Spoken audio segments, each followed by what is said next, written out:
Salut tout le monde, j'espère que vous allez bien, que votre semaine commence bien. Pourquoi commence bien? Que votre semaine commence bien.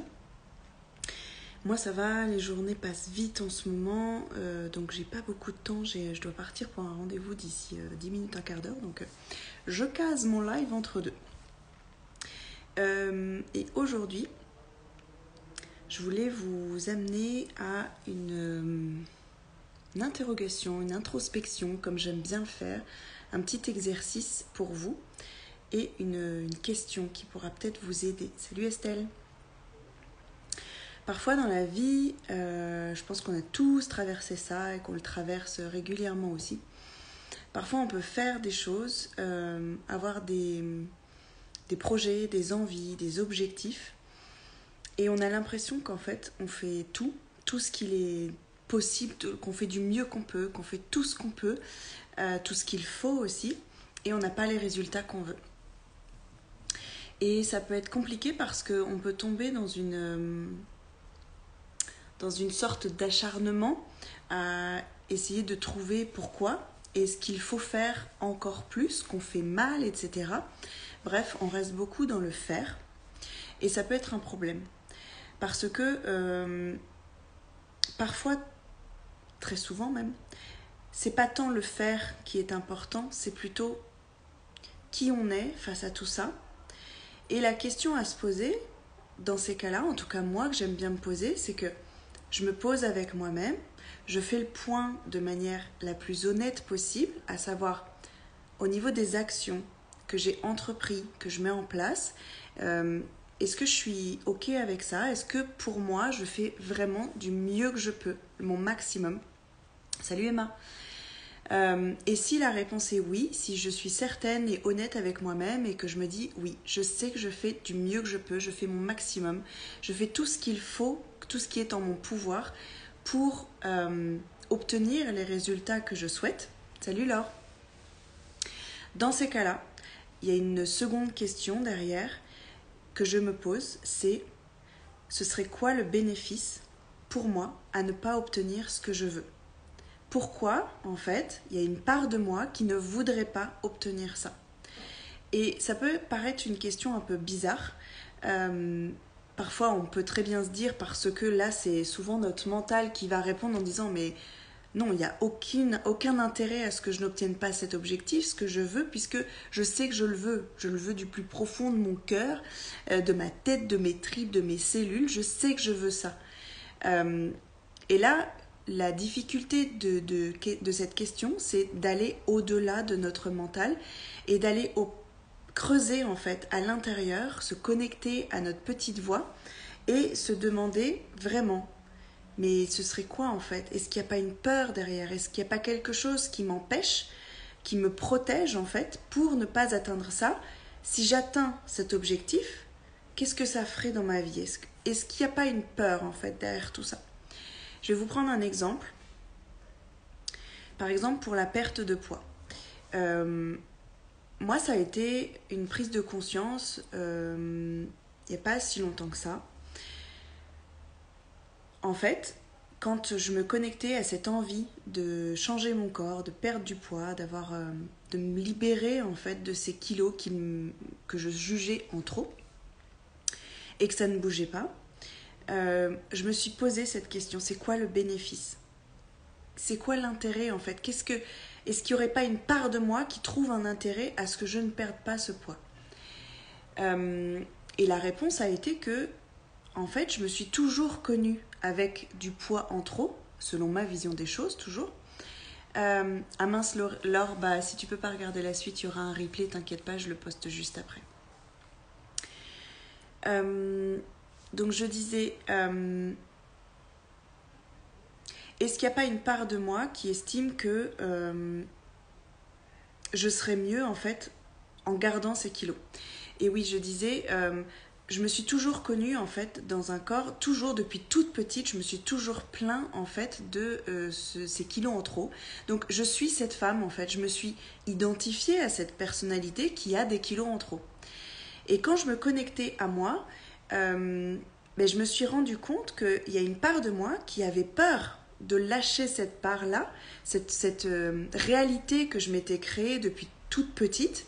Et il y a cette part de moi qui se disait, mais qui je suis sans ces kilos? Est-ce que... Enfin, cet inconnu, en fait, cette peur de se découvrir et de se découvrir complètement différente, il y avait ça. En creusant aussi, il y avait la peur d'être plus attirante, plus regardée par les hommes, donc la peur du regard des hommes si je perdais du poids, si je me sentais mieux dans mon corps et donc plus désirable à mes yeux, encore une fois, parce que ça c'est mes critères à moi. Donc, en creusant ça et en connectant à ces parts de moi qui font partie intégrante de moi, on se rend bien compte que si ces parts-là prennent de la place en moi, c'est comme si en fait mon inconscient me protégeait de la perte de ces kilos parce que selon lui, selon mon inconscient, selon ces parts de mon âme, c'est un danger pour moi de... Salut Victoria. C'est un danger selon ces parts de moi, pour moi en fait de perdre ces kilos. Je me mets en danger en fait. Et quand on connecte à ça, on se rend bien compte que finalement oui, il y a un bénéfice qui explique que la perte de poids ne se fait pas. Alors que je fais tout ce qu'il faut dans le physique, dans le conscient, dans le matériel, on va dire, je fais ce qu'il faut. Je fais du sport, je mange correctement, je prends soin de ma santé, je dors bien, etc. Je connais tout ce qu'il faut faire. Donc, quand on fait le verbe faire vraiment tout ce qu'il faut et qu'on n'a pas les résultats, salut Stéphane, il y a forcément quelque chose dans l'énergie, dans l'inconscient, dans l'impalpable qu'il faut aller chercher, qu'il est intéressant d'aller chercher. Et ça, c'est comme ça pour tout dans votre vie.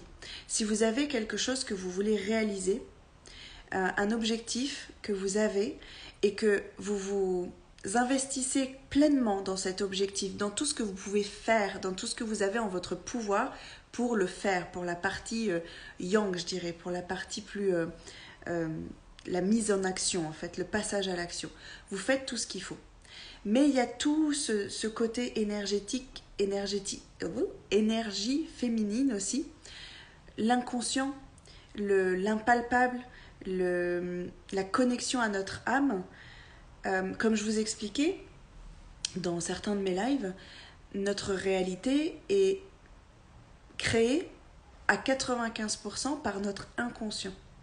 Et c'est ce qui peut être le plus perturbant aussi quand on découvre ça au début et même encore maintenant parce que c'est tellement plus difficile de se connecter à cet inconscient, d'avoir des réponses par nous-mêmes parce que notre conscient, on y a accès direct, c'est notre mental, on a des réponses et notre mental, il se dit mais si, je sais que je veux ça, je sais moi que je veux un enfant depuis 10 ans et demi, mais les 95% d'inconscient font que aujourd'hui je fais tout ce qu'il faut, la médecine me dit que tout va bien, mais j'ai pas cet enfant.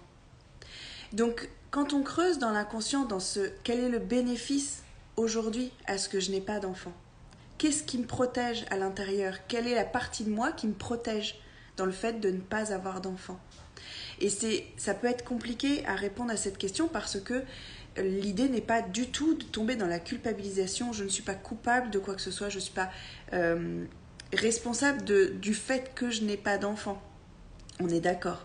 Mais par contre, c'est intéressant quand même d'aller creuser le bénéfice, l'intérêt que j'ai aujourd'hui, qu'une part de moi estime avoir dans le fait de ne pas avoir d'enfant.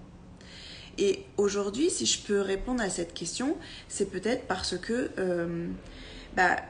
une part de moi a peur de perdre sa liberté. Une part de moi peut-être estime que toutes les conditions ne sont pas remplies aujourd'hui et que je serais stressée et un peu paniquée si j'avais des enfants aujourd'hui.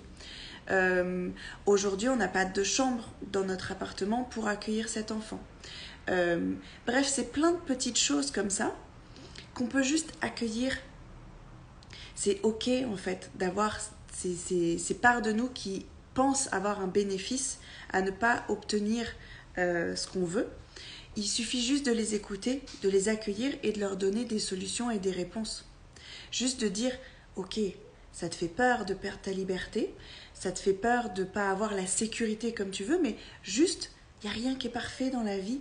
Le le bon moment n'existe pas, ou alors le bon moment, c'est à tout moment. Le bon moment est déjà là, en fait. Parce que le moment parfait n'existe pas, en fait. Il n'y aura pas toutes les conditions réunies à chaque fois.